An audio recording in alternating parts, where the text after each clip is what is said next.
Bem-vindos a mais um programa Gestão de Negócios.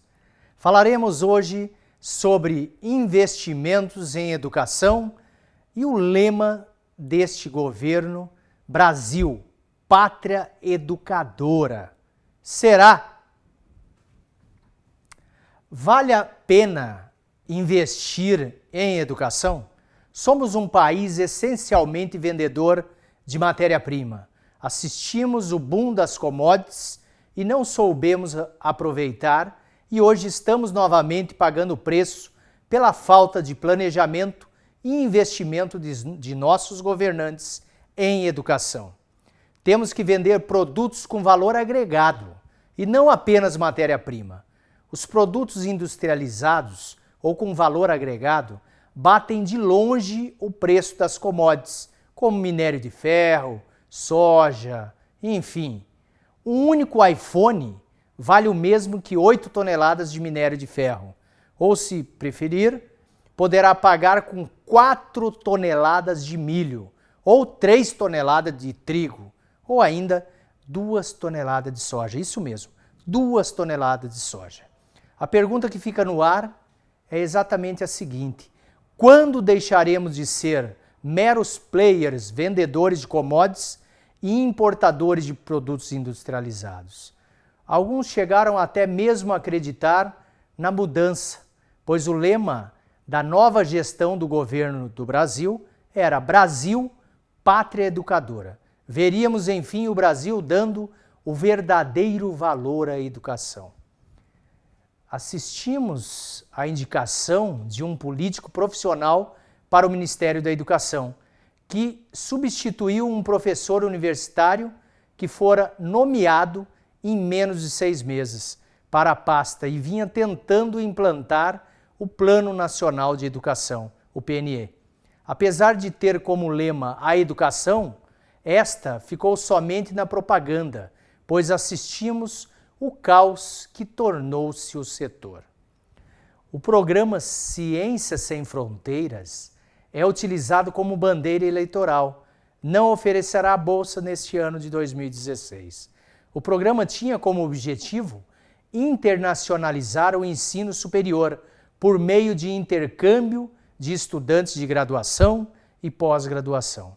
O mesmo ocorreu com 2 outros programas, também utilizados como bandeira eleitoral em 2014. O Pronatec, que tinha como objetivo aumentar a oferta de cursos profissionalizantes, e a educação tecnológica, além de contribuir com a melhoria da qualidade do ensino médio. O que era prioridade em 2014 virou irrelevante em 2015, ocorrendo uma drástica redução de vagas. A redução em 2015 foi de 57%, além de o governo atrasar os pagamentos, levando a muitas escolas vinculadas ao programa a uma situação falimentar. Elas haviam aumentado o número de vagas, investido em novas instalações, contratado mais professores e, por causa da redução dos repasses e da irregularidade dos depósitos, recorreram aos bancos e não conseguiram arcar com as taxas de juros. Outro programa, também bandeira de campanha, o FIES, o Fundo de Financiamento Estudantil, destinado a universitários de baixa renda que estudam em instituições privadas, assistiu mudanças de regras, redução de número de vagas, aumento de juros, prazos, caos nos sistemas do Ministério da Educação, o que prejudicou milhares de estudantes, chegando a situações constrangedoras, a ponto do MEC tornar-se réu em ações civis públicas impetradas pelo Ministério Público e pela Defensoria da União. O caos do FIES, além de prejudicar milhares de estudantes, gerou dificuldades para muitas instituições de ensino.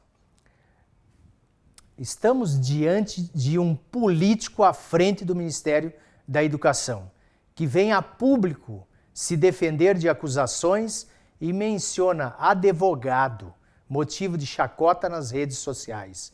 Dos 2 ministros que antecederam Aloysio Mercadantes, O ex-governador do Ceará, Cid Gomes, que ficou 76 dias à frente do MEC e conseguiu atritar-se com políticos e com a máquina governamental, sendo substituído pelo professor Renato Janine Ribeiro, que ficou apenas de abril a setembro à frente do Ministério da Educação. Agora, com o governo interino de Michel Temer, temos novamente um novo ministro da Educação, José Mendonça Bezerra Filho, à frente de um ministério, um político novamente. Este é o valor que os governantes vêm dando à educação. Ciente do insucesso do projeto educacional do Brasil, precisamos dar um basta, precisamos ficar atentos ao que pode ser feito em termos de longo prazo. Ou seja, a política educacional precisa pensar no longo prazo e ser conduzidas sem alterações significativas no corpo técnico dos órgãos públicos. A descontinuidade administrativa provoca, pela sucessiva troca de ministros, afeta a qualidade dos programas na medida em que permite que burocratas ineptos ocupem cargos de confiança, gerando insegurança entre os entes administrados, além de mudar prioridades e desperdiçar recursos. Mas não podemos esquecer de que nada é tão ruim que não possa piorar. Como ficou então o slogan do governo Dilma: Brasil, pátria educadora? Houve a troca com o governo de Michel Temer para governo federal, ordem e progresso. Precisamos urgentemente de ordem e o progresso somente virá com investimentos, de fato, em educação. Em uma conversa com meu filho de 14 anos, ele me perguntou por que o Brasil estava em crise, pois ele não estava entendendo bem os noticiários. De forma a esclarecer seu questionamento, respondi com uma pergunta: quantas marcas próprias de veículos o Brasil tem? Ele parou, pensou e disse que não tínhamos nenhuma. Aproveitei e lembrei a ele que a França possui a Renault, a Citroën, a Peugeot, os Estados Unidos têm a Ford, a Chevrolet, a Alemanha com a Volks, com a BMW, com a Audi, entre outras. A Itália, a Fiat, a Ferrari. No Japão temos a Honda, a Nissan, a Toyota, e a Coreia do Sul, a Hyundai, a Kia.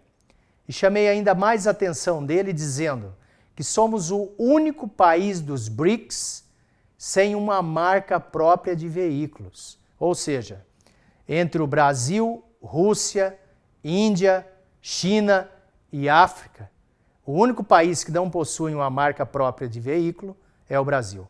Após prestar atenção nas marcas e nos países de origem, ele novamente me questionou: por que não temos marca própria de veículo? Novamente, nosso problema é de falta de planejamento de longo prazo. Assistimos governos fazendo planos e mais planos de governo, quando o que precisamos é de plano de país. Vimos a política automobilística brasileira sendo direcionada para a facilitação de crédito e estímulo ao consumo. Indústrias automobilísticas de outros países instalaram suas bases de operações no Brasil, atraídas pelo potencial mercado consumidor e também pelos incentivos fiscais. Mas em nenhum momento exigimos que estas indústrias deixassem suas tecnologias ou mesmo que fizessem investimentos tecnológicos em nosso país. O resultado não poderia ser diferente, ou seja, carros caros com tecnologias baratas, leia-se, já ultrapassados no país de origem do veículo, e de baixa qualidade e segurança. A partir de 2002, houve um boom no incentivo à indústria automobilística no Brasil, chegando ao auge em 2008, quando, naquele momento, os incentivos e subsídios do governo federal ao setor fizeram com que o Brasil se tornasse o último a entrar na crise de 2008 e o primeiro a sair. Mas a manutenção desta política de subsídios e incentivos foi uma das responsáveis pela crise econômica que assola nosso país. Em pesquisa realizada e divulgada pela OCDE em 2013, que inclusive motivou matéria soneca de 50 anos da revista britânica The Economist, publicada em 16 de abril de 2014, onde descreveu o trabalhador brasileiro como gloriosamente improdutivo. Isso mesmo, descreveu o trabalhador brasileiro como gloriosamente improdutivo. Mesmo tendo aumentado o gasto com educação, o Brasil ainda não conseguiu fazer com que muitos jovens cheguem às universidades e, mais do que chegar, que concluam o ensino superior. Relatório da Organização para a Cooperação e Desenvolvimento Econômico, a OCDE, publicado em 2012, aponta que no país 9% das pessoas entre 55 anos e 64 cumpriram essa etapa. Então, quando a gente se depara com um estudo desta organização, foi publicado em dezembro de 2012 e não tem, até o presente momento, uma nova pesquisa acompanhando uma outra geração. Podemos verificar o seguinte: a pesquisa fez um levantamento das pessoas de 55 a 64 anos comparado aos jovens de 25 a 34 anos.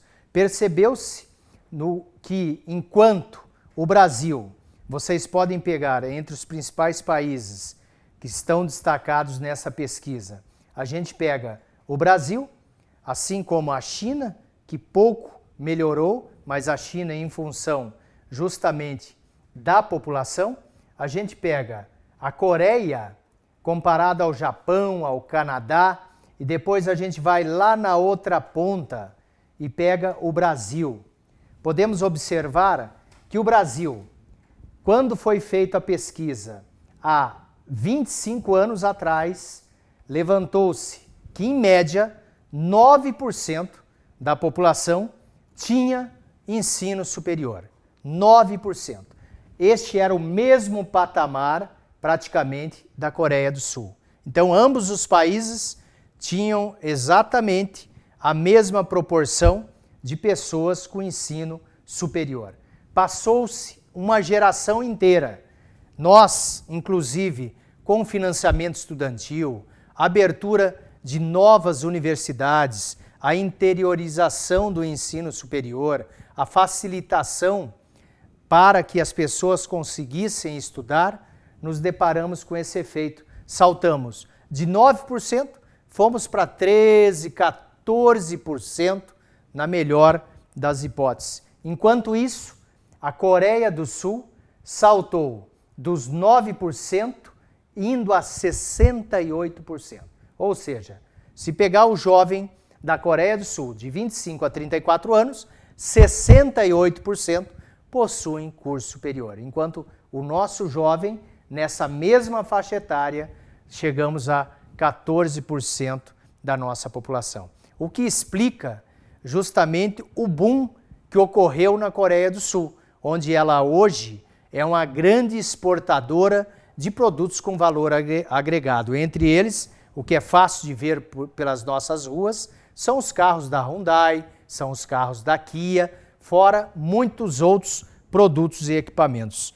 Lendo uma matéria do jurista Luiz Flávio Gomes, me chamou a atenção quando ele comentou que, enquanto a Coreia investia em educação, o Brasil investia em prisão. E ainda ele destacou, além de investir em prisão, investe na educação, de entrar bandidinho e sair bandidão. Então, este é um fato que nos diferencia e faz com que continuamos a ser meros players, exportadores de matéria-prima e não de produtos com valor agregado. Mais do que isso, esse ocorrido, essa diferença entre um pensamento a longo prazo, ou seja, de que os governantes trabalhem a questão de longo prazo, de investir em educação para ter um retorno futuro, nós assistimos que, com a troca constante de ministros, assumindo a educação, meros políticos e não profissionais da educação, que pensa justamente no momento, durante o período que ele ficará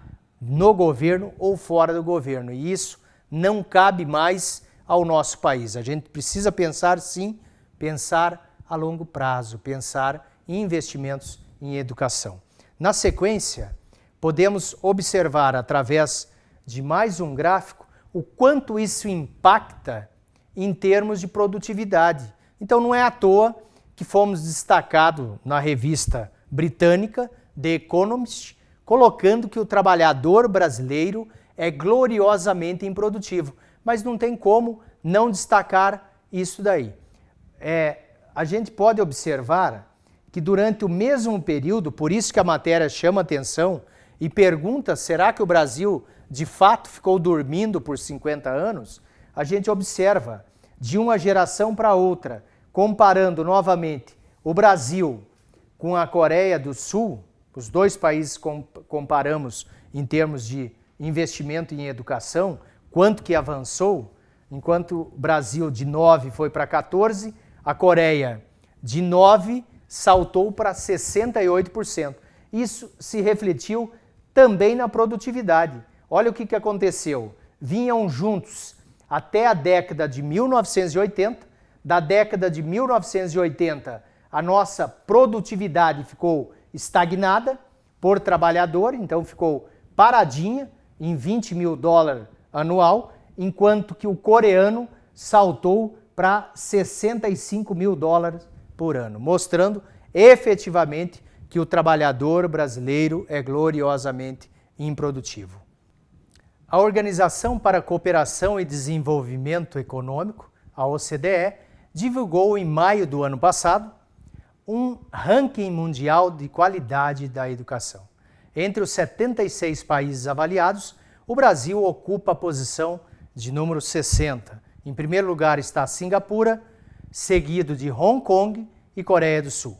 Enquanto o topo da lista ficou com os países asiáticos, as últimas 15 posições ficaram com os países sul-americanos.